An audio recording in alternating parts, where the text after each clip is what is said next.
Amin, luar biasa. Saya yakin dan percaya kita datang ke tempat ini dengan kerinduan kita. Kita datang ke tempat ini hanya untuk memuji dan menyembah nama Tuhan. Amin. Sebelum ibadah, mari kita bersatu dalam doa. Kami mengucap syukur Tuhan atas kebaikan-Mu Tuhan. Kami ada hari ini bukan karena kuat gagah kami ya Tuhan, tapi kami ada hari ini itu hanya karena kemurahan-Mu Tuhan. Biar orang di luar sana merasakan ketakutan, tapi kami percaya Tuhan, kami punya Tuhan yang baik. Kami punya Tuhan yang memberikan harapan baru buat kami. Kami punya Tuhan yang memberikan kuasa yang baru untuk hidup kami, dan juga Engkau yang memberikan kami mukjizat yang baru untuk kami Tuhan. Terima kasih Tuhan, terima kasih Tuhan. Kami berdoa Tuhan untuk ibadah ini Tuhan. Kau berkati ibadah ini dari awal, pertengahan sampai akhirnya Tuhan. Biar kami patahkan, kami hancurkan roh-roh jahat Tuhan yang mengganggu ibadah ini Tuhan. Di dalam nama Tuhan Yesus Kristus Tuhan, biar Roh Kudus-Mu tercurah di tempat ini Tuhan. Terima kasih Tuhan, terima kasih. Kami juga berdoa Tuhan buat mungkin teman-teman kami yang dalam perjalanan ke tempat ini. Biar Kau percepat langkahnya Tuhan, biar sehingga bisa sampai ke rumah-Mu dengan selamat Tuhan. Terima kasih Tuhan. Biar segala hormat kemuliaan hanya bagi nama-Mu saja. Dalam nama Tuhan Yesus Kristus. Amin. Mari kita masuk ke dalam hadirat-Nya.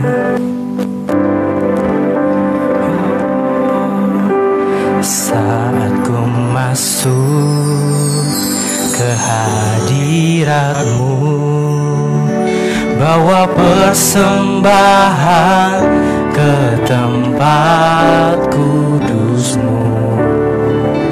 Pujian ku naikkan, sembah ku berikan bagi-Mu Allah yang mulia.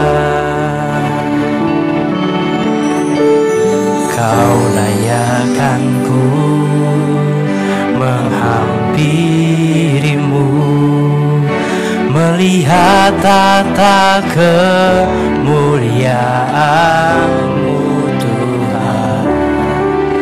Pujian ku naikkan, sembah ku berikan bagi-Mu Allah yang mulia.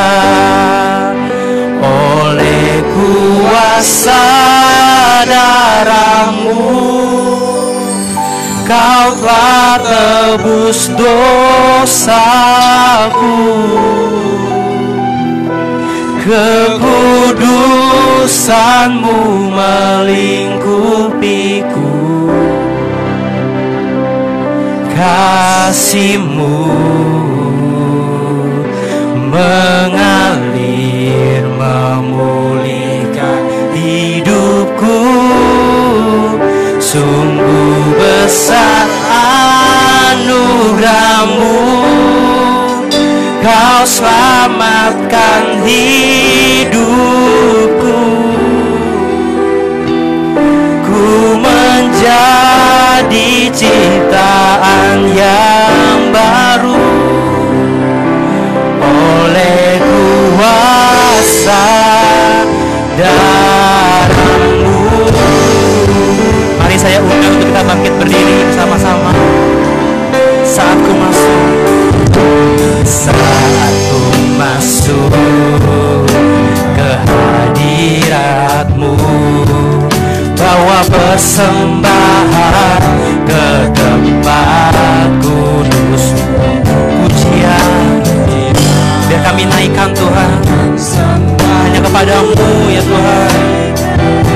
Bagi-Mu Allah yang mulia. Kau layakkan kami, Kau layakkan-Ku menghampiri-Mu, melihat tata kemuliaan-Mu Tuhan.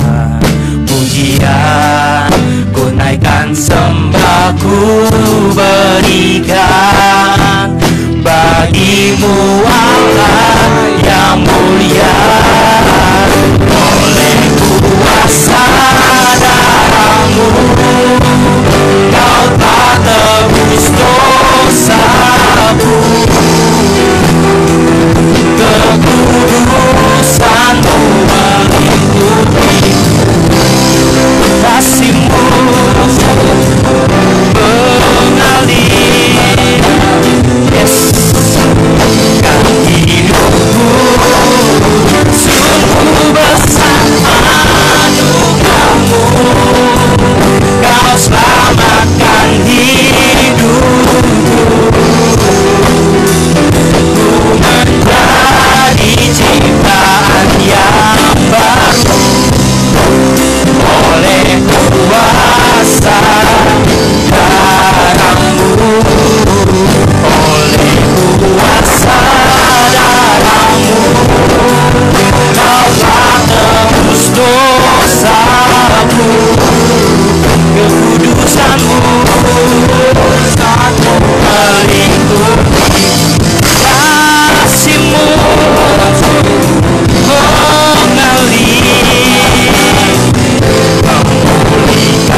kuasa darah-Mu, Yesus.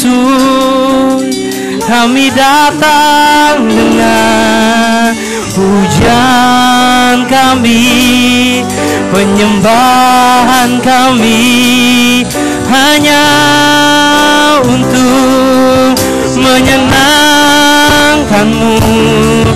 Mari sembah Dia yang pulihkan kita dengan kuasa darah-Nya. Haleluya, Yesus, kami sembah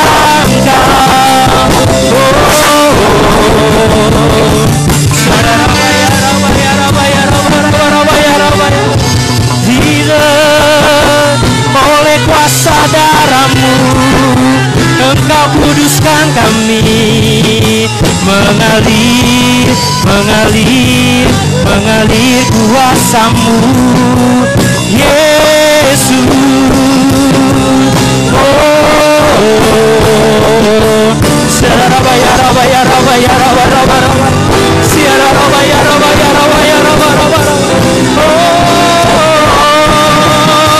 Mengalir kuasa-Mu, kami sembah, kami lakukan, Yesus,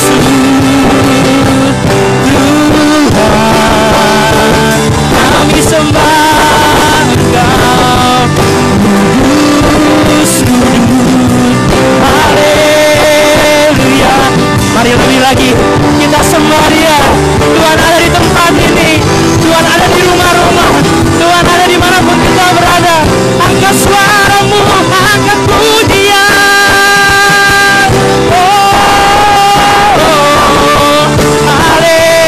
Haleluya.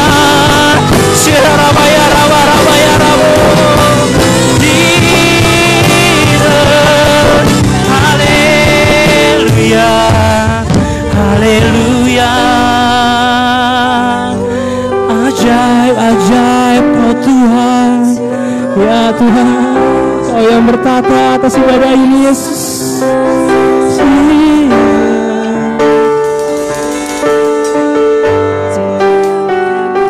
Terima kasih Tuhan, terima kasih Tuhan. Terima kasih Tuhan atas waktu yang indah telah Engkau berikan kepada kami, Tuhan. Kami mau lebih lagi untuk kami memuji dan menyembah-Mu, Tuhan. Kami mau lebih lagi bersemangat, Tuhan, untuk memuji dan menyembah nama-Mu, Tuhan. Karena kami percaya, Tuhan, ketika pujian menyembahan dinaikkan, ada mukjizat yang baru, ada berkat yang baru, akan ada kuasa Roh Kudus-Mu yang baru atas hidup kami, ya Tuhan. Terima kasih Tuhan, terima kasih Tuhan, terima kasih Tuhan. Kau yang beracara Tuhan atas ibadah-Mu, ya Tuhan. Kami serahkan ibadah ini dalam tangan-Mu, yang siap untuk memuji dan menyembah nama Tuhan lebih lagi. Bisa katakan amin. Kepada Tuhan Yesus. Shalom Bapak Ibu Saudara. Shalom yang melalui live streaming Facebook. Silakan duduk. Satu buah pujian. Tiba saatnya.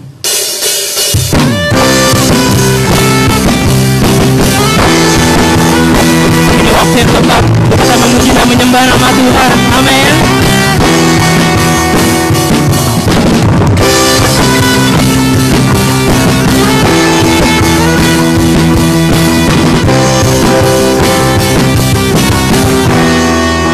Katakan tiba saatnya. Tiba saatnya kami berkumpul bersama dari senang suku dan bangsa, berdiri di hadapan Allah, satu suara menyatakan keselamatan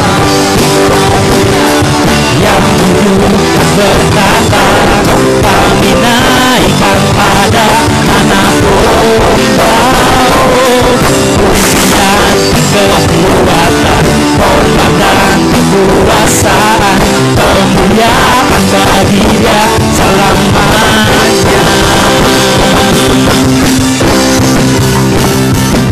Yesus, Yesus.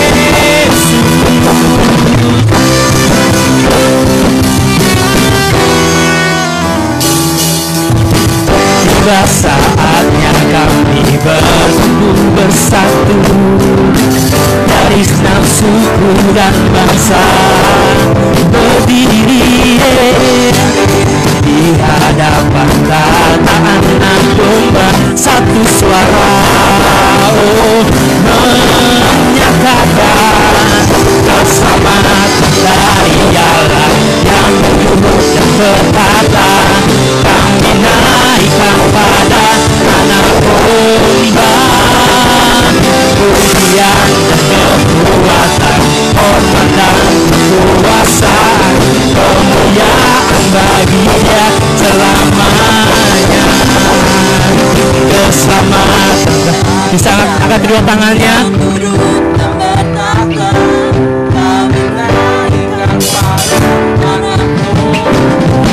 Pujian dan kekuatan, hormat dan kekuasaan, kemuliaan bagi Dia selamanya.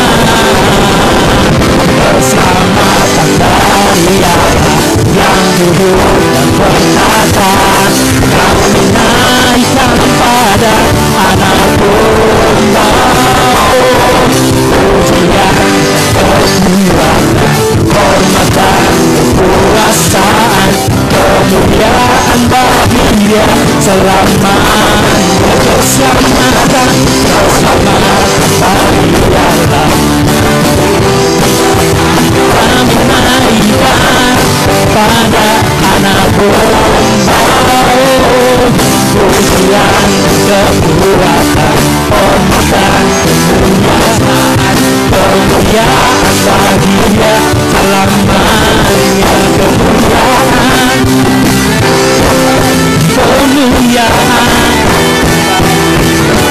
kemuliaan bagi Dia selamanya.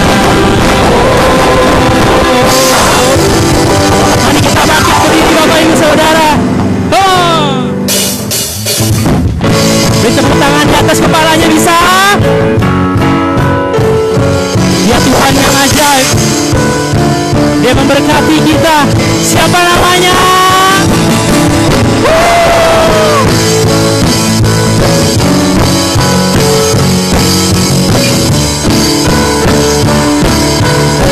Mari kita katakan, tak terbayang, tak terbayang kebesaran-Mu, dan tak terbanding kekuatan-Mu Tuhan.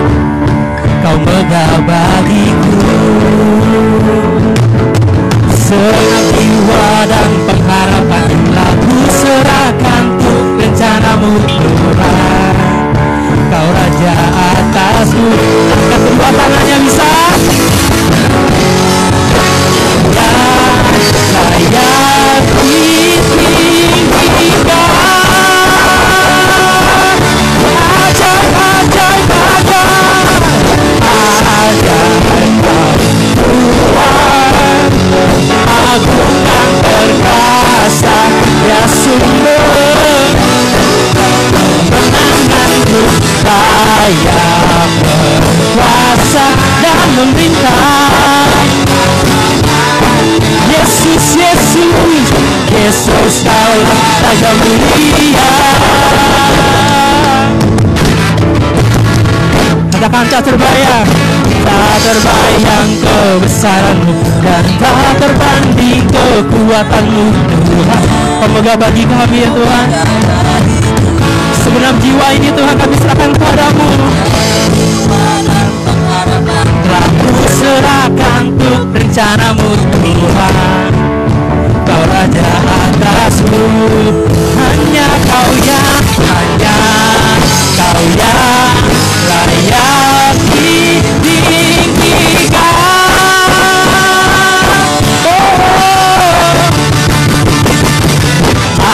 Ajaib Kau Tuhan, agung dan perkasa, Ya sumber kemenangan, layak berkuasa, meminta selamanya. Yesus, Kaulah Raja mulia. Ya Yesus, Yesus, Raja mulia.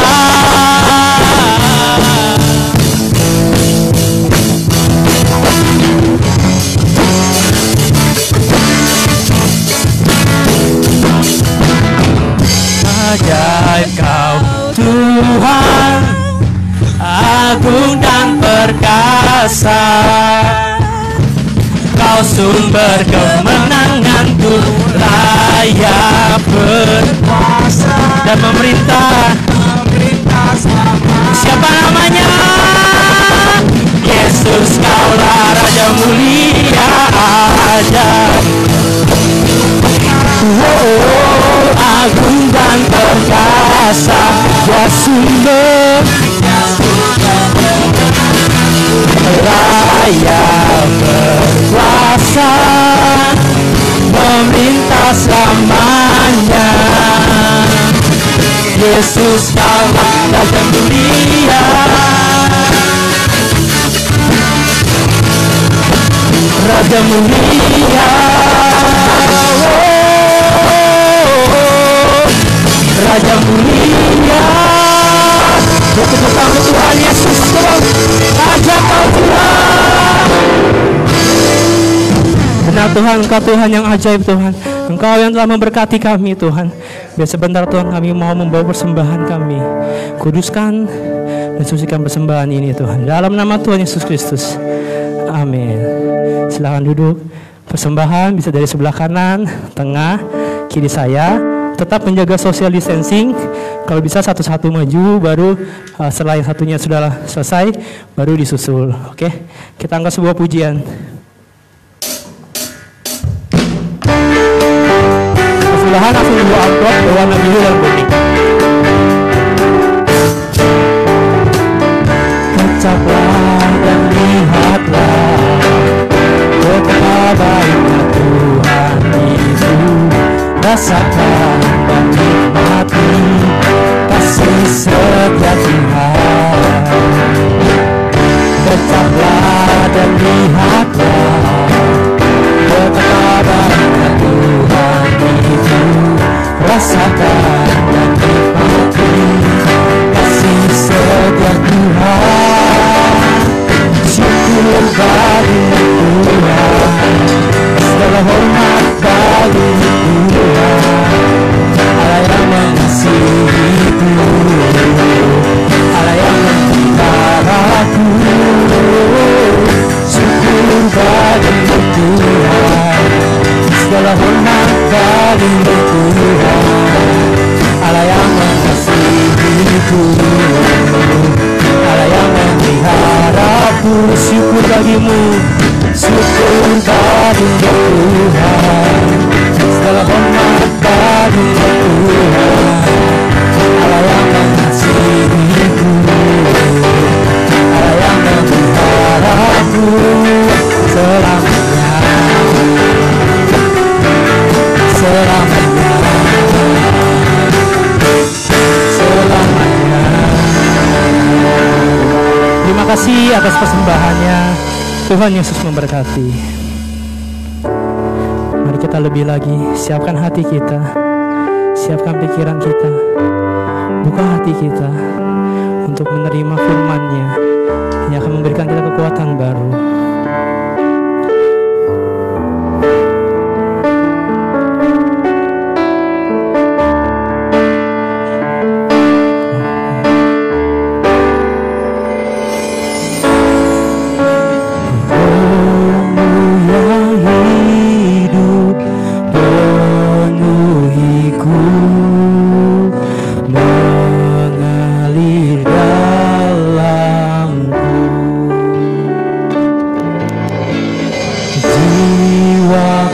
Tenang bersamamu dalam naunganku.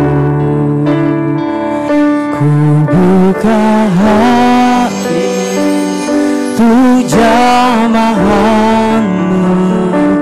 berserah penuh di hadirat. Kau ambil alih seluruh hidupku di altar-Mu menyembah. Saya undang kita bangkit berdiri bersama-sama. Roh-Mu, Roh-Mu yang kudus, pulihkanku. Engkaulah damai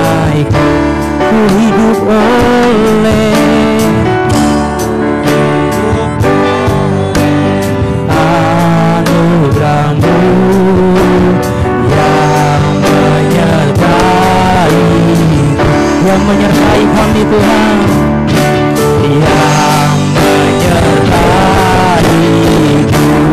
Oh, buka hati, ku jamahanmu, berserah penuh di hadiratmu.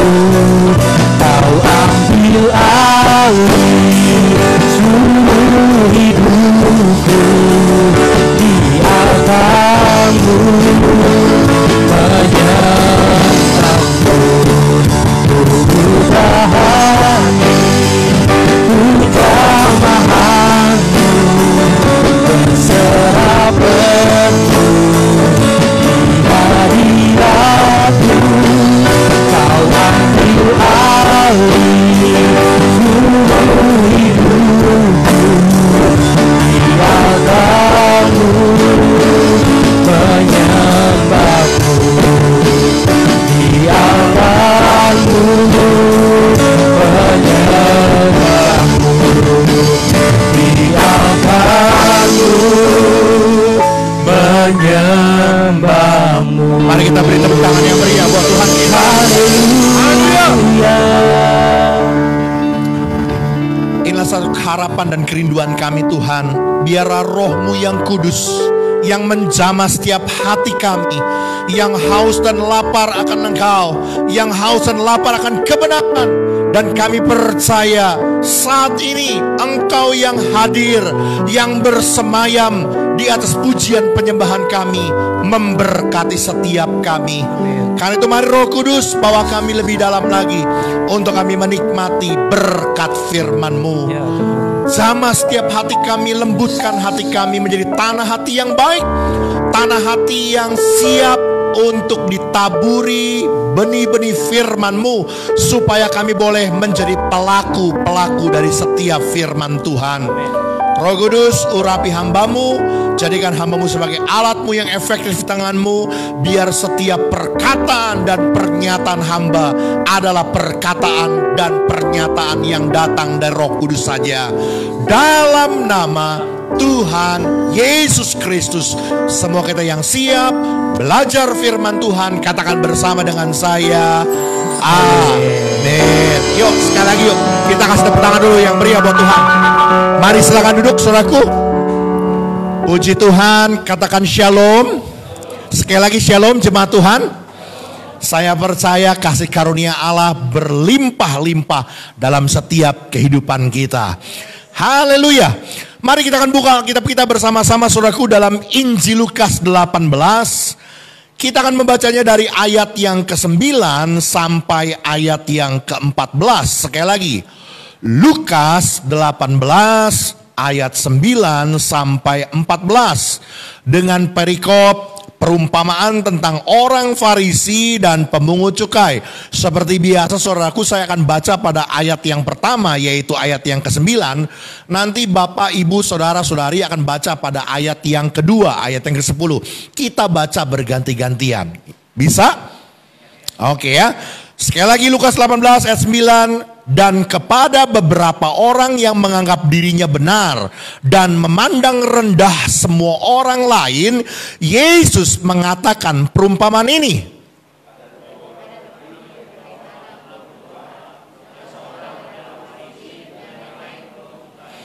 Orang Farisi itu berdiri dan berdoa dalam hatinya begini, "Ya Allah, aku mengucap syukur kepadamu karena aku tidak sama seperti semua orang lain. Bukan perampok, bukan orang lalim, bukan pezina, dan bukan juga seperti pemungut cukai ini."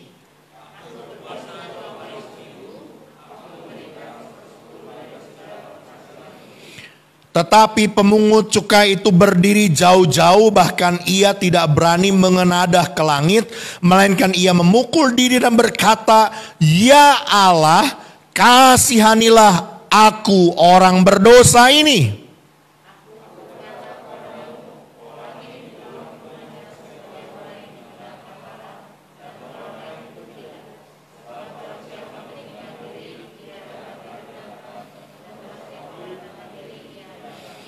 Haleluya. Saudaraku, dalam perumpamaan yang Tuhan Yesus nyatakan ini ada dua tokoh, ya.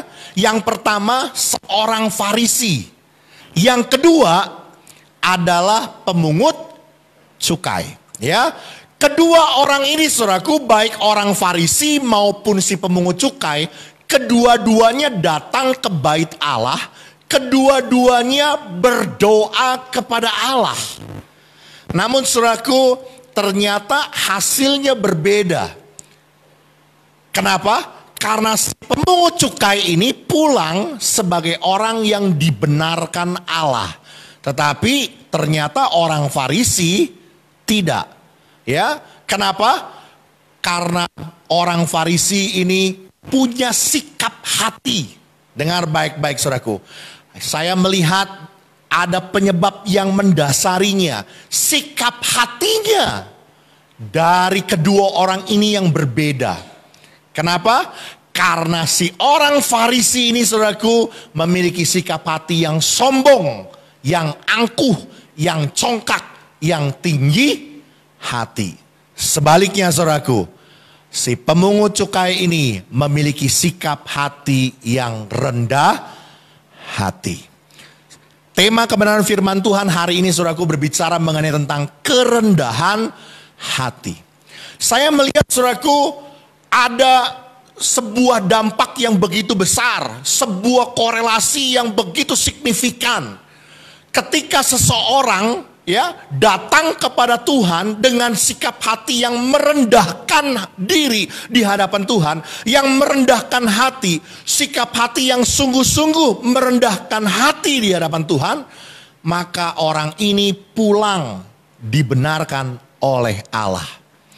Sedangkan saudaraku, orang yang punya sikap hati yang sombong, orang yang punya sikap hati yang congkak, tidak menerima hasil yang demikian.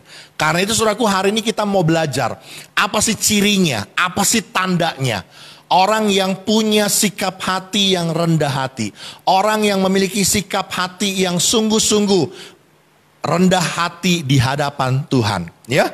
Coba yuk kita lihat yang pertama, saudaraku, ayat yang ke-11 dan ayat ke-12. Kita akan coba lihat apa yang dikatakan oleh orang Farisi ini, ya, menjadi sebuah ciri, menjadi sebuah tanda buat kita yang kita bisa pelajari dari sikap orang yang rendah hati, ya.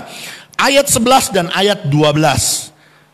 Orang Farisi itu berdiri dan berdoa dalam hatinya begini, "Ya Allah, aku mengucap syukur kepadamu karena aku tidak sama dengan semua orang lain.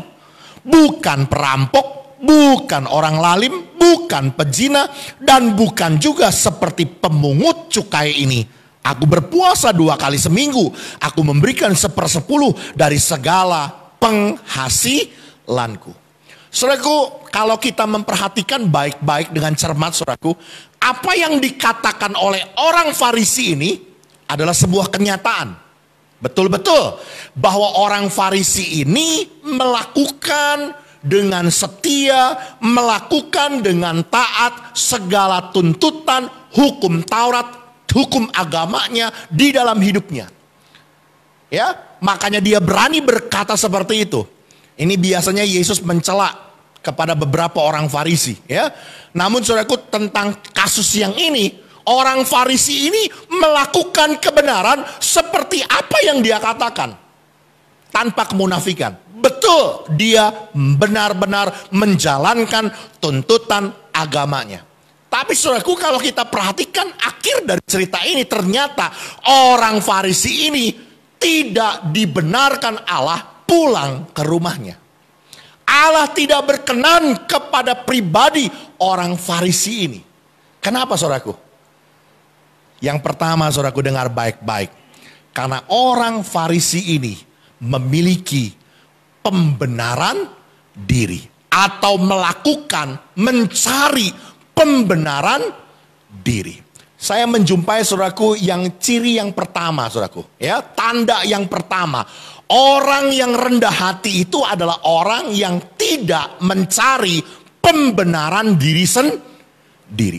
Orang yang tidak selalu merasa dirinya benar, orang yang tidak selalu merasa dirinya lebih hebat, lebih baik dari orang lain. Ya, orang yang rendah hati itu tidak mencari pembenaran terhadap diri sendiri. Saya melihat saudaraku bahwa kesalehan, perbuatan baik yang dikerjakan oleh orang Farisi ini saudaraku, ini dijadikan oleh dia untuk menilai, untuk menghukum, bahkan untuk menghakimi orang lain. Ya, dia mengukur dirinya, dia menganggap dirinya jauh lebih baik dibandingkan dengan si pemungut cukai. Dia menganggap dirinya lebih baik dari orang yang berdosa. Saya melihat saudaraku, orang sombong, orang congkak, orang yang tinggi hati, itu kalau melihat sesuatu, kalau menilai sesuatu, itu secara subjektif, sama sekali tidak objektif. Dengar baik-baik ya. Orang yang sombong, orang yang angkuh, itu biasanya kalau menilai sesuatu, itu berdasarkan sudut pandangnya sendiri. Secara subjektif, sama sekali tidak objektif. Orang Farisi ini menganggap dirinya benar, menganggap dirinya hebat, dibandingkan dengan orang pemungut cukai yang jelas-jelas nyata adalah orang berdosa. Dia menganggap bahwa si pemungut cukai ini lebih rendah darinya, dia menganggap si pemungut cukai ini lebih berdosa dari dirinya, dan dia menganggap dirinya lebih benar dari orang si pemungut cukai ini. Saya mau berkata saudaraku, kenapa si orang Farisi ini memberikan perbandingan dirinya, kesalehan dirinya, kebenaran yang dia perbuat itu diperbandingkannya dengan nyata-nyata orang berdosa. Kenapa dia tidak memperbandingkan dirinya kepada orang-orang yang tokoh-tokoh iman, orang-orang yang sudah jelas tertera di dalam firman Tuhan, yang tertera dalam kitab suci bahwa dia adalah orang-orang yang telah melakukan kehendak Allah? Kenapa dia harus memperbandingkannya dengan orang-orang yang berdosa, yang jelas-jelas orang tahu pemungut cukai itu adalah orang berdosa? Ini sama gambarannya seperti ini saudaraku ya. Ada seorang anak, anggaplah namanya Anto. Untungnya bukan Haryanto gitu ya. Ini dia ulangan dapat nilai 5 saudaraku. Mamanya tegur si Anto. Anto, mengapa nilaimu dapat 5? Si Anto tidak merasa bersalah. Dia mencoba membenarkan dirinya. Lalu dia berkata sambil bangga, "Mak, itu nilai 5, Ma. Itu masih tinggi, Ma. Itu masih hebat, Ma. Teman-teman Anto, Ma, dapat nilai 4, 3, 2, bahkan 0, Ma. Anto dapat nilai 5, itu masih jauh hebat, Ma." Kenapa si Anto memperbandingkan hasil ulangannya kepada teman-temannya yang di bawahnya? Kenapa dia nggak berani memperbandingkan hasil ulangannya dengan teman-temannya yang lain yang mungkin dapat nilai 8, 9, atau mungkin dapat nilai 10? Kenapa dia harus memperbandingkan dirinya kepada teman-teman yang dapat nilai kecil? Karena dia hendak membenarkan diri. Dia hendak menyatakan bahwa dirinya masih lebih baik, masih lebih bagus dibandingkan teman-temannya yang dapat nilai lebih kecil. Saya mau berkata saudaraku, hari ini dengar baik-baik. Orang yang rendah hati saudaraku, dia tidak akan mencari pembenaran diri. Dia akan dengan berjiwa besar, dia akan mengakui kesalahannya, kegagalannya dalam hidupnya. Halo, amin. Bisa dimengerti saudaraku? Karena itu Tuhan tidak berkenan kepadanya. Karena itu dia pulang tidak menjadi orang yang dibenarkan. Karena dia hendak mencari pembenaran atas dirinya sendiri. Ini juga seringkali kasus terjadi gitu ya. Ada beberapa bapak-bapak atau ibu-ibu datang ke saya konseling begitu ya. Ribut suami istri saudaraku. Waktu konseling saya sudah bilangin sama dia. Ya, Ini mau cari kehendak Tuhan, mau cari solusi sesuai dengan kebenaran firman Tuhan, atau mau cari pembenaran diri sendiri. Biasanya saudaraku ya, ini dia ceritain kejelekan suaminya atau ceritain kejelekan istrinya gitu ya. Bla bla bla bla bla bla bla bla bla bla. Padahal di dalam kisahnya ada kesalahannya juga. Tapi kecenderungannya dia maunya gini, Pak Gembala panggil tuh suami saya atau panggil tuh istri saya. Tegur dia dengan firman Tuhan. Saya mau bilang saudaraku, ada begitu banyak orang saudaraku ya, yang datang kepada Tuhan bukan mau cari kehendak Tuhan, tapi mau cari pembenaran diri. Bahkan sampai ada yang ngamuk-ngamuk sama saya, ibu-ibu saudaraku. Sampai saya dimarahin sama dia. Bapak Gembala gimana sih? Bukan belain saya, kok malah jadi belain suami saya? Saya bilang ini mah bukan soal bela-membela. Ini mah urusannya Anda tanya ke saya kasih nih clue-nya. Saya bilang, firman Tuhannya bilang begini. Oh gak bisa dong, Bapak mesti panggil suami saya, omelin suami saya. Ya gak bisa, saya bilang. Emangnya siapa saya ngomelin orang lain, saya bilang. Saya mau berkata saudaraku sekali lagi, dengar baik-baik. Sering ada begitu banyak orang, tanpa dia sadari, dia sedang menjadi orang yang sombong. Kenapa?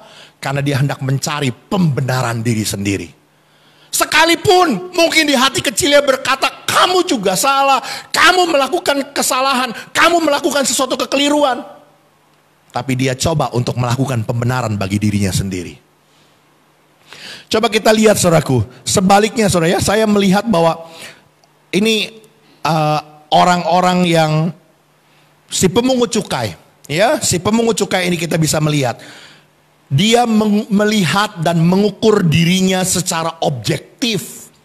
Dia tidak berani membenarkan dirinya sendiri. Sebab dia menyadari bahwa dirinya adalah orang berdosa. Orang yang telah gagal melakukan kehendak Allah. Sampai dia tidak berani mengenadah ke langit. Dia memukul-mukul diri sebagai tanda penyesalan. Dia benar-benar menjadi orang yang rendah hati di hadapan Tuhan. Saya mau berkata saudaraku, orang yang rendah hati itu tidak mencari pembenaran bagi dirinya sendiri. Tidak mencari pembenaran akan kesalahannya, akan kehilafannya, akan kegagalannya. Orang yang rendah hati itu akan mampu mengakui kesalahannya, kelemahannya, kegagalannya. Bahkan berani untuk minta maaf. Ini susah sekali orang minta maaf. Tahu-tahu salah, ngerti salah. Tapi untuk berkata, ya saya minta maaf. Susahnya minta ampun. Itu ciri, itu tanda orang yang sombong. Ya, saudaraku dengar baik-baik. Orang rendah hati akan melihat, akan mengukur dirinya selalu dengan standar kebenaran firman Tuhan. Bukan secara subjektif, bukan apa kata dirinya, tapi apa kata firman Tuhan. Sehingga dia mau mencoba untuk belajar menjadi pribadi yang lebih baik. Orang yang rendah hati akan memiliki hati yang lemah lembut, yang mau diajar, yang mau dididik, yang mau dinasehati, bahkan ditegur dengan tidak selalu menganggap diri sendiri paling benar. Amin. Bisa dipahami saudaraku? Saudaraku, di dalam Alkitab ada dua raja Israel yang terkenal. Kedua-duanya pernah bikin salah. Yang pertama Raja Saul. Yang kedua Raja Daud. Ya, ini dua raja terkenal di Israel, saudaraku. Ya, saudaraku, Saul kesalahannya apa sih? Salah satunya yang terbesar adalah waktu Tuhan suruh Saul menumpas orang-orang Amalek. Dari mulai rajanya sampai ternak kambing dombanya, semua harus ditumpas. Tetapi Saul mengabaikan perintah Allah itu. Saul tidak menumpas rajanya, tetapi malah diarak-arak, diputer-puter ke seluruh Israel. Yang kambing domba, yang bagus-bagus, yang tambun-tambun, yang gendut-gendut, nggak ditumpas, dibawa pulang. Sayang, karena ini cuan, dijual menguntungkan. Ya, biasanya orang gitu ya, yang menguntungkan, yang punya nama baik untuk bikin orang bangga, itu biasanya bikin orang terlena gitu ya. Sampai akhirnya Tuhan lewat Nabi Samuel menegur Raja Saul. Kenapa kamu tidak melakukan apa yang diperintahkan Allah? Oh, aku melakukan kok. Aku sudah menumpas orang Amalek. Itu apa yang kedengaran suaranya? Ada bunyi meh gitu kan? Oh itu, kalau yang itu kambing domba yang gemuk-gemuk.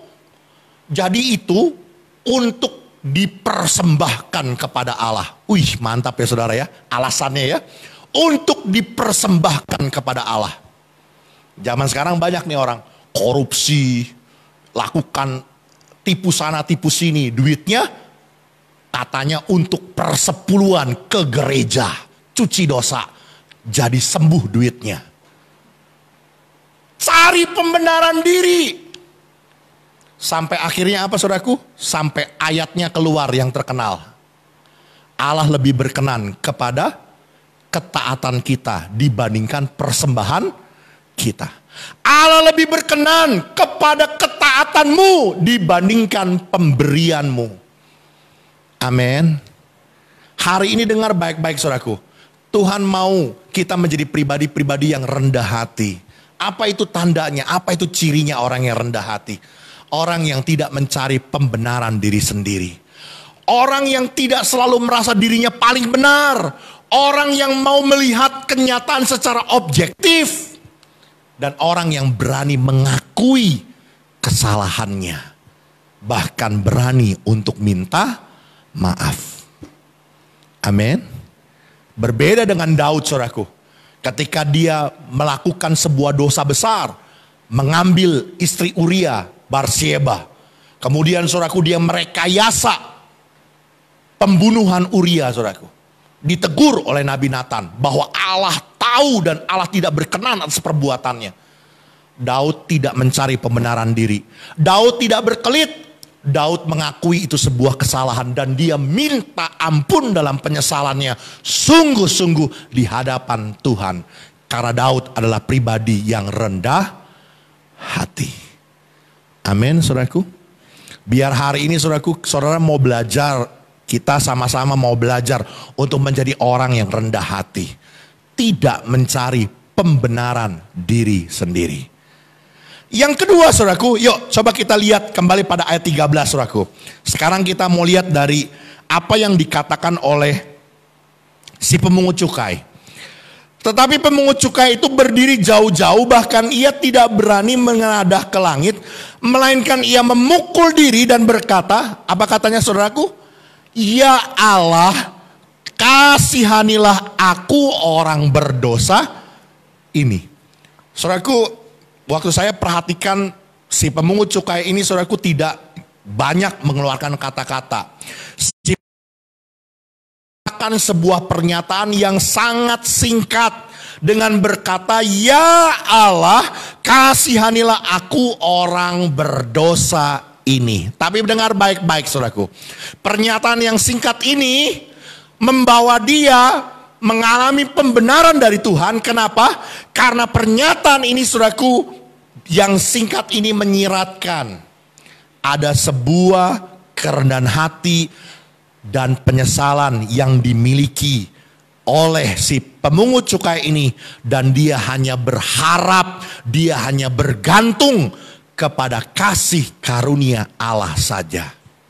Hal yang kedua saudaraku, yang saya jumpai dalam firman Tuhan. Apa sih yang menjadi tanda? Apa sih yang menjadi ciri orang yang rendah hati?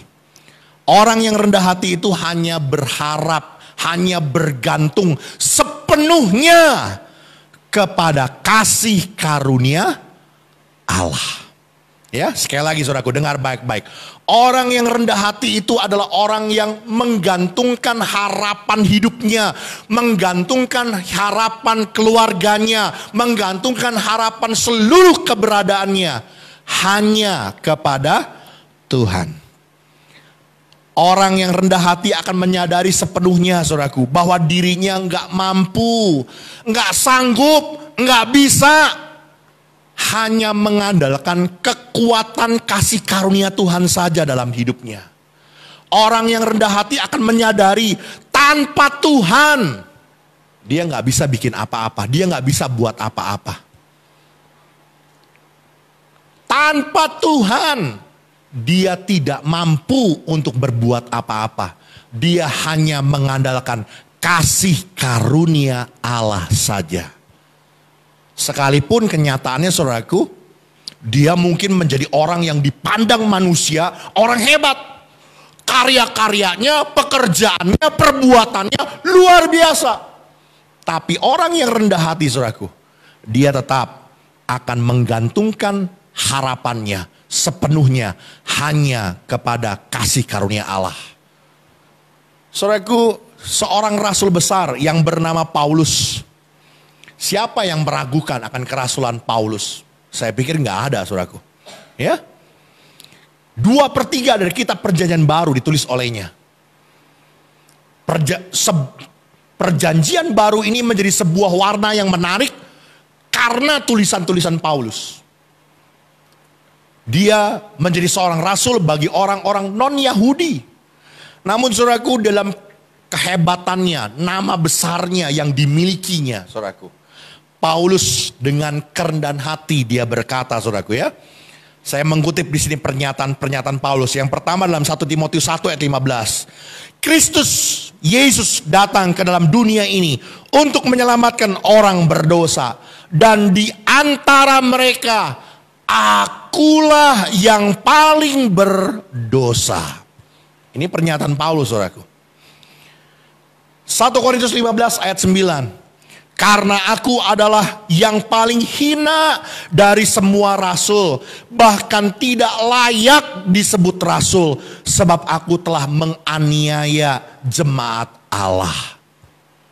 Sekali lagi saudaraku, orang yang rendah hati, dia akan selalu bergantung sepenuhnya kepada kasih karunia Allah. Dia menyadari betul kalau dia mampu, dia berbuat, dia melakukan sesuatu ini dan itu semua hanya karena kemurahan Tuhan. Amin, saudaraku. Saya berharap kita orang-orang yang dipakai Tuhan, diberkati Tuhan dengan luar biasa. Tetap jaga hatimu, menjadi orang-orang yang tetap rendah hati. Biar kita boleh menyadari betul, saudaraku. Kita boleh menyadari betul bahwa apa yang kita bisa kita peroleh, apa yang bisa kita miliki, itu semua karena Tuhan. Melalui pandemi COVID-19 ini saudaraku, ada berapa banyak orang yang terguling karena pandemi ini. Bahkan gereja-gereja yang begitu besar dengan puluhan ribu jemaatnya terguling semua. Tidak ada yang bisa melaksanakan ibadah. Ada berapa banyak pendeta yang stres. Bukan hanya pengusaha yang stres, pendeta pun banyak yang stres. Saya mau berkata saudaraku, kalau kita mampu lakukan ini dan itu, kita bisa berbuat ini dan itu semua karena kasih karunia Allah. Pandemi ini membuktikan saudaraku, ya, menunjukkan bahwa kita tidak mampu berbuat apa-apa tanpa Tuhan. Amin.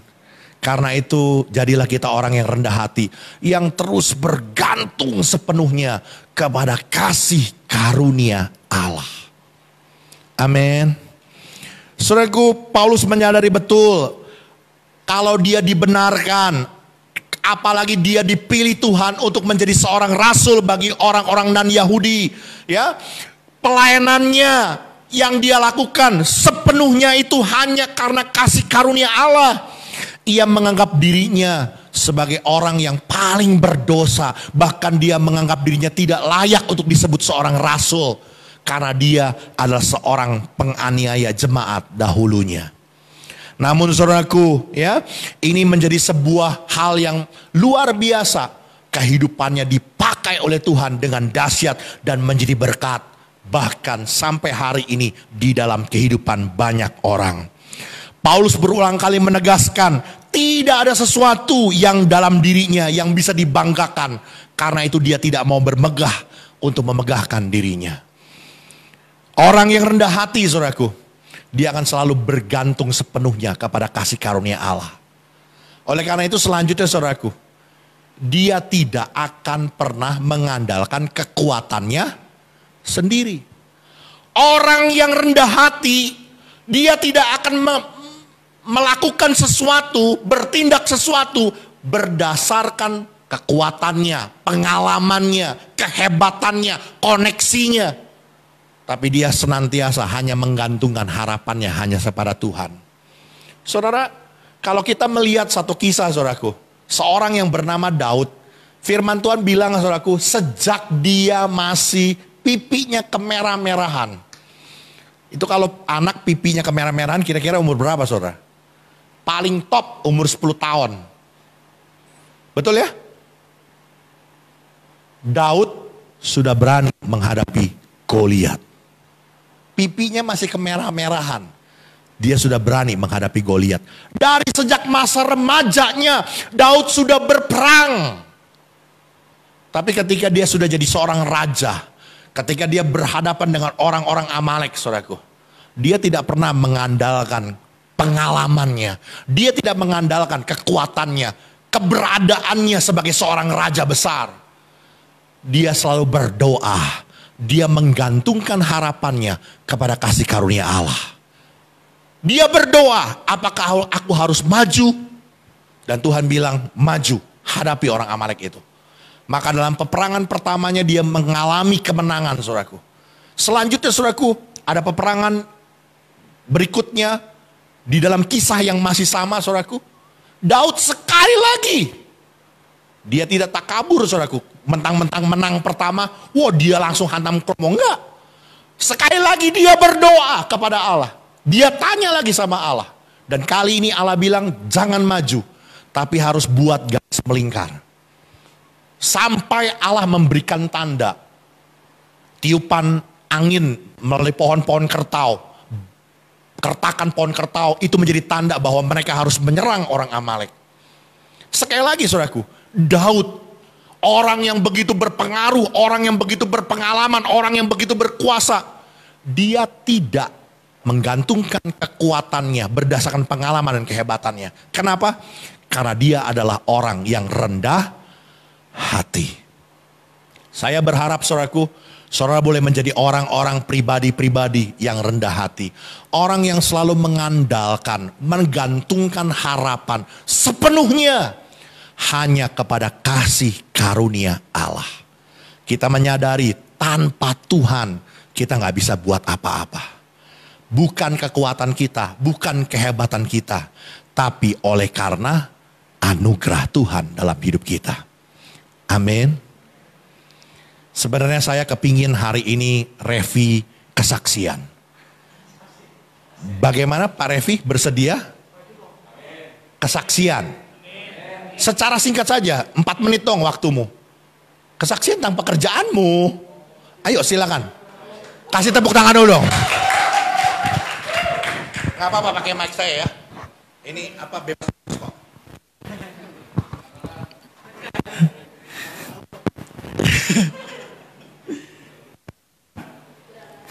Ini di luar dari skenario Bapak Ibu, jadi saya nggak tahu.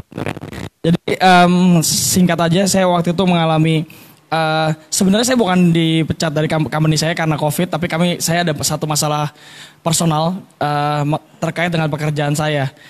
Saya masalah personal dan waktu itu sebenarnya saya yakin kalau misalnya saya keluar karena ada 2 company yang mau terima saya. Jadi waktu itu akhirnya saya bilang ya udah saya keluar aja dari company ini. Itu Maret pertengahan. Saya bilang ada 2 company, yang satunya lagi kompetitor saya, yang satu lagi perusahaan besar. So saya nggak takut karena saya bilang gue laku kok di luar, nggak apa-apa gue cabut aja. Dan dia nawarin udah ke sana. Akhirnya saya keluar, saya resign. Pas saya resign, dia janjikan minggu depan untuk interview. Pas minggu depan ternyata SBB, luar biasa. Setelah PSBB, saya yakin dan saya bahwa akan kasih di minggu depan. Puji Tuhan PSBB diperpanjang. Saya yakin bahwa karena saya bilang, gue jadi orang Kristen udah lama, ya, saya percaya. Minggu depannya lagi WFH, sebulan. Setelah sebulan saya tanya lagi company-nya, Pak masih berniat gak sama saya? Oh masih. Jalanin, puji Tuhan 2 bulan.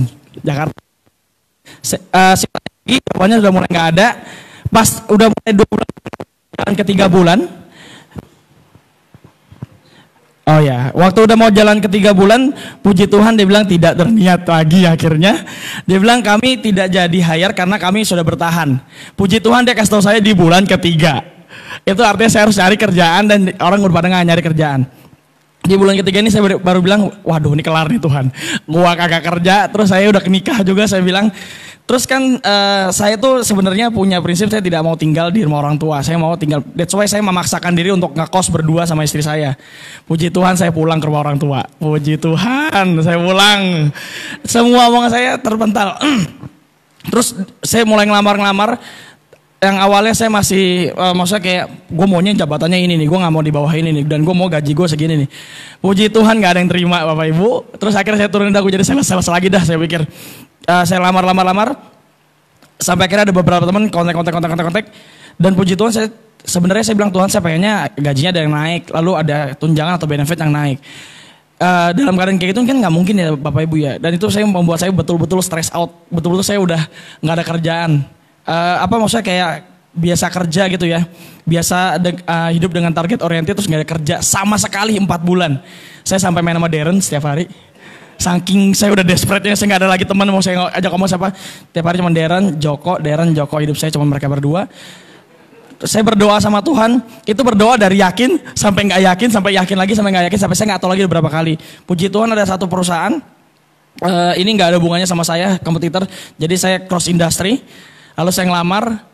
Puji Tuhan Bapak Ibu, yang menurut saya hebat adalah ternyata di sini itu betul-betul literally saya naik jabatan. Saya naik gaji, saya naik benefit. Perusahaannya jauh lebih besar. 4 bulan. Selama GW Katarizo WFA 4 bulan, saya nggak kerja.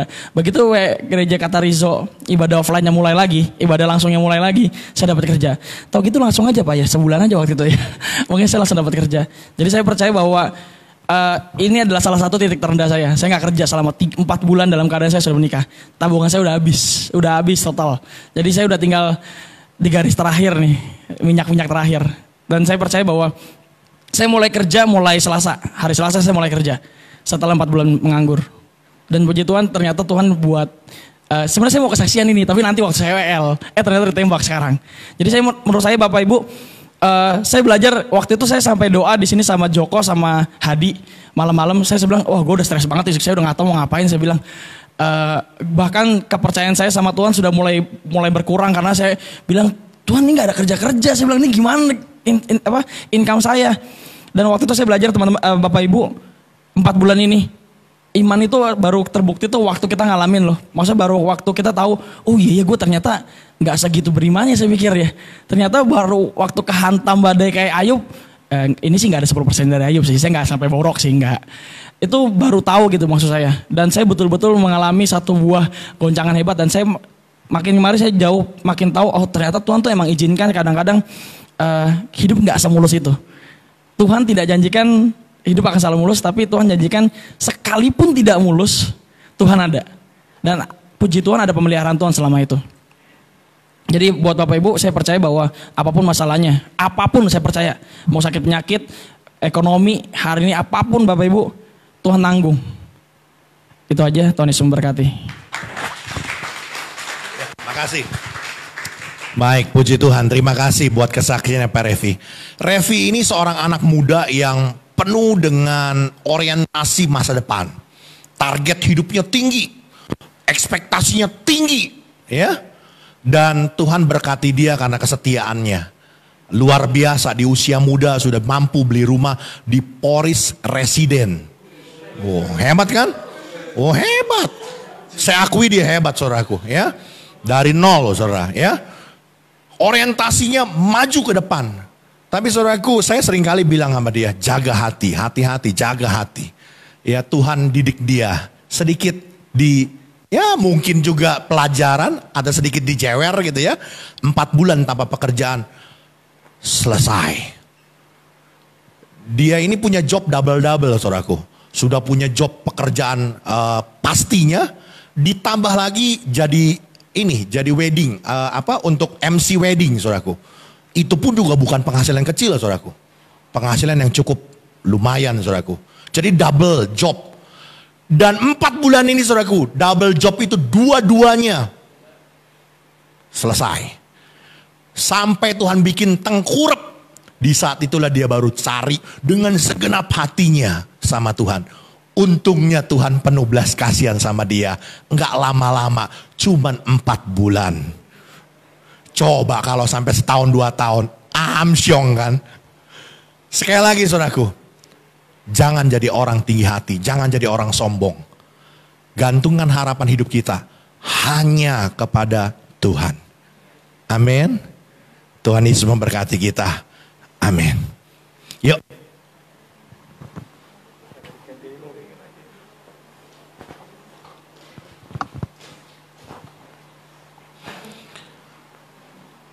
Kita nyatakan satu buah pujian, katakan Tuhan, ku mau menyenangkan-Mu.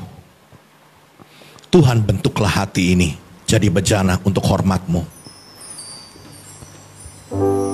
Haleluya.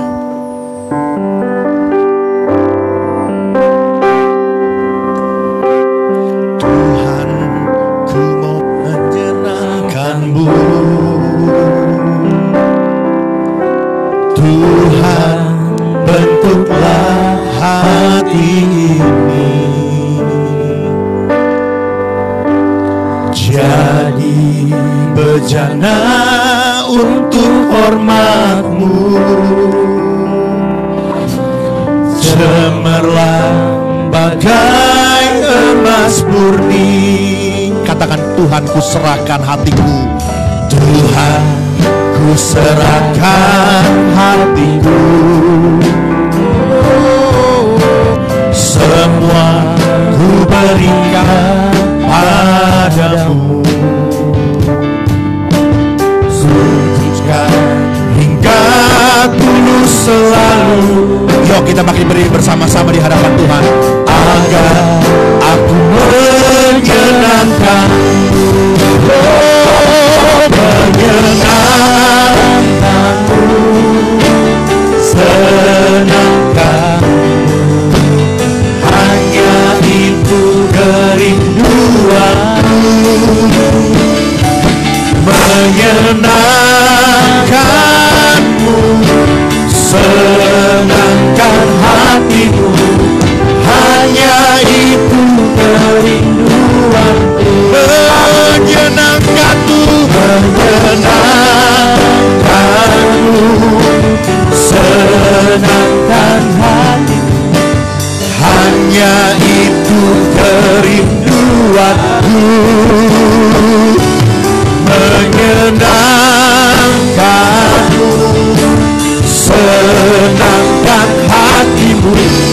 Hanya itu kerinduanku, menyenangkanmu, menyenangkanmu, senangkanmu. Hanya itu kerinduanku, menyenangkanmu, senangkan hatimu. Hanya itu kerinduanku, hanya itu, hanya itu kerinduanku. Hanya itu, hanya itu kerinduanku. Inilah kerinduan kami, bentuk dan jadikan indah, menyenangkan hatimu. Haleluya. Inilah kerinduan kami Tuhan, senangkan hatimu. Haleluya, kami menyembahmu, Kami sembah Engkau. kami tinggikan. Haleluya, dan jadikan kita seperti yang kau inginkan, seperti yang kau maukan. Haleluya, haleluya, semua baik, semua baik. Tuhan Yesus baik. Ajak kami tetap tinggal dalam kerendahan hati. Kami mau mengakui segala kesalahan kami. Jagalah kami di hadapan-Mu. Haleluya.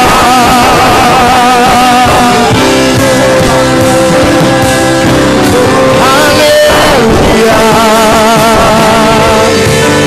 menyenangkan-Mu Tuhan, itulah kerinduan kami.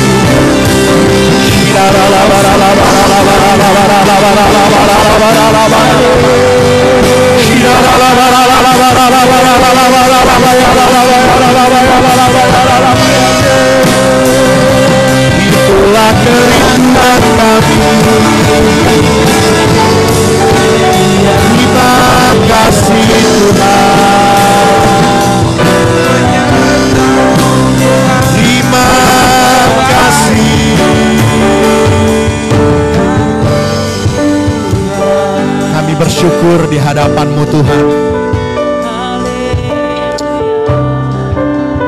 Kami bersyukur Tuhan. Kebenaran firman-Mu hari ini sudah diperdengarkan bagi kami. Hari ini Tuhan, ajar kami untuk menjadi orang yang rendah hati. Sebab kami tahu dampaknya begitu besar ketika kami menjadi pribadi yang rendah hati di hadapan Tuhan, rendah hati di hadapan sesama kami. Kami menjadi orang-orang yang dibenarkan oleh Allah. Karena itu ajar kami Tuhan untuk tidak mencari pembenaran diri, tidak selalu merasa diri paling benar, paling hebat, paling superior. Ajar kami sanggup untuk mengakui kesalahan kami, kegagalan kami, kehilafan kami. Bahkan kami dengan jiwa besar sanggup untuk meminta maaf. Ajar kami Tuhan untuk menjadi orang yang rendah hati, yang bergantung sepenuhnya hanya kepada kasih karunia Tuhan. Tanpa Tuhan kami tidak dapat berbuat apa-apa. Tanpa Tuhan kami tidak mampu. Kalau kami bisa, kalau kami mampu, kalau kami memiliki, itu semua karena kasih karunia Tuhan. Ajar kami bergantung sepenuhnya kepada kasih karunia-Mu Tuhan. Kami tidak mengandalkan kekuatan kami, kehebatan kami, pengalaman kami, koneksi kami, harta kekayaan kami. Tapi kami hanya bergantung kepada kasih karunia Allah. Mari Engkau memberkati setiap umat-Mu Tuhan. Berkati kami, supaya kami boleh menjadi orang-orang yang rendah hati. Dan kami pulang sebagai orang-orang yang menerima pembenaran dari Allah. Dalam nama Tuhan Yesus Kristus. Semoga kita yang percaya diberkati oleh Tuhan. Katakan amin. Amin. Mari kita beri tepuk tangan yang meriah buat Allah kita. Mari silakan duduk saudaraku. Tuhan berkati.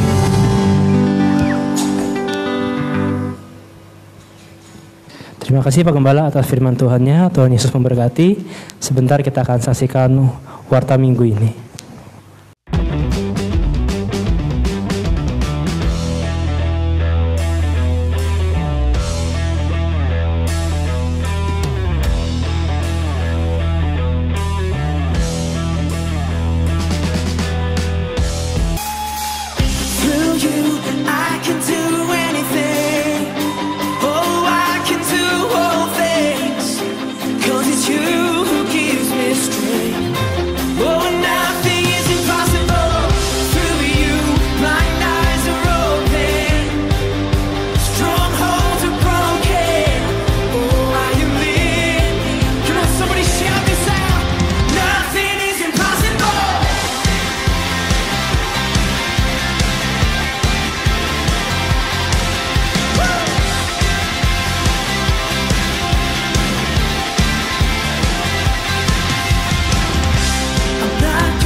berulang tahun di minggu ini. Tuhan Yesus memberkati.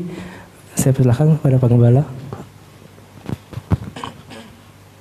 Baik, puji Tuhan, saudaraku. Sekali lagi diinformasikan bahwa minggu depan kita akan mengadakan ibadah perjamuan kudus, ya. Ibadah perjamuan kudus tidak seperti biasanya yang dilayani oleh para pelayan, tetapi nanti Bapak Ibu Saudara akan maju sendiri ke depan seperti membawa persembahan. Nanti roti dan anggurnya khusus sudah dijadiin satu gitu ya, jadi steril, tidak terpegang tangan. Jadi nanti langsung saya yang memberikan langsung ya, Bapak Ibu satu-satu ngambil seperti untuk memberikan persembahan. Sekali lagi, selama ada di gereja tetap pakai masker, jaga jarak. Kita akan tetap menggunakan protokol kesehatan yang sangat ketat supaya meminimalisasi paling seminimalnya resiko yang mungkin bisa terjadi, ya. Oke, saya pikir itu saja pengumumannya yang perlu ditambahkan. Kita akan akhiri ibadah kita bangkit berdiri bersama-sama, kita akan berdoa.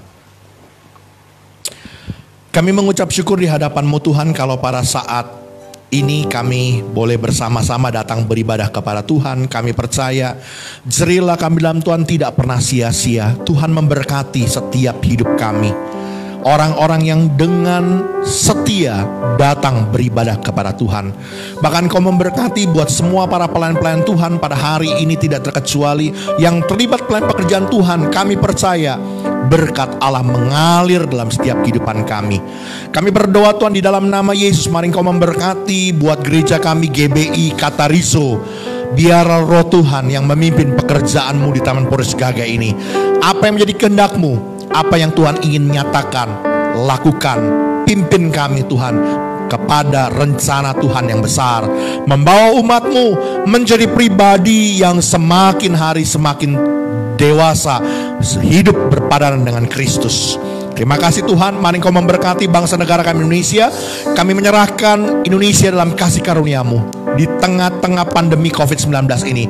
Biar Indonesia mampu untuk tetap survive menghadapi tantangan demi tantangan. Karena itu Tuhan berkati pemerintahan kami, Bapak Presiden, Wakil Presiden, jajaran para menteri, bahkan seluruh pemerintahan-pemerintahan daerah. Tuhan berkati semua supaya Indonesia mampu untuk melewati masa-masa yang sukar ini, khususnya di bidang ekonomi. Tuhan berkati perekonomian bangsa kami tetap survive di tengah-tengah goncangan resesi ekonomi ini. Dalam nama Yesus kami berdoa Tuhan, mari Kau memberkati juga setiap usaha, pekerjaan, bisnis, kehidupan anak-anak Tuhan, jemaat Tuhan, bahkan studi pendidikan anak-anak Tuhan. Kami percaya tangan Allah ada di atas. Apa yang kami perbuat dalam kebenaran firman-Mu, jadikan semua yang kami kerjakan, jadikan berhasil dan beruntung.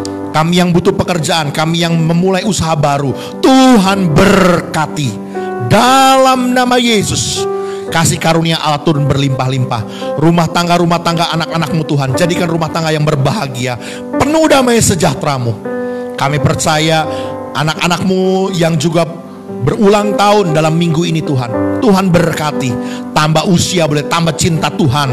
Segala kerinduan, harapan, cita-cita mereka, Tuhan Allah sumber kehidupan kami, melimpahkan berkat dalam hidup mereka. Kami berdoa Tuhan secara khusus juga buat Ibu Meli yang saat ini sedang berduka cita, keluarga besarnya karena mamanya dipanggil Tuhan. Tuhan berikan kekuatan, penghiburan, damai sejahtera buat keluarga yang ditinggalkan. Kami juga berdoa dengan penuh sukacita buat Ibu Melina dengan Pak Roni yang Tuhan sudah tambah berikan putra bagi mereka. Tuhan limpahkan kasih karunia-Mu buat anak yang baru dilahirkan ini. Baik Ibu Melina maupun juga anak yang baru dilahirkan ini sehat dengan kondisi yang baik, kasih karunia Allah berlimpah. Terima kasih Tuhan Yesus, terima kasih. Karena itu saudaraku, arahkan hatimu dan pandanganmu kepada Tuhan dan terimalah berkat yang besar yang turun dari Dia. Tuhan memberkati engkau dan melindungi engkau. Tuhan menyinari engkau dengan wajahnya dan memberi kau kasih karunia. Tuhan menghadapkan wajahnya kepadamu dan memberi kau damai sejahtera. Terimalah segala berkat dari Allah Bapa, cinta kasih dari Tuhan kita Yesus Kristus, anugerah dari Roh Kudus menyertai kita mulai dari hari ini sampai Maranatha. Tuhan memberkati. Semua kita yang percaya katakan Amin. amin.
Bapak Ibu, Tuhan Yesus memberkati.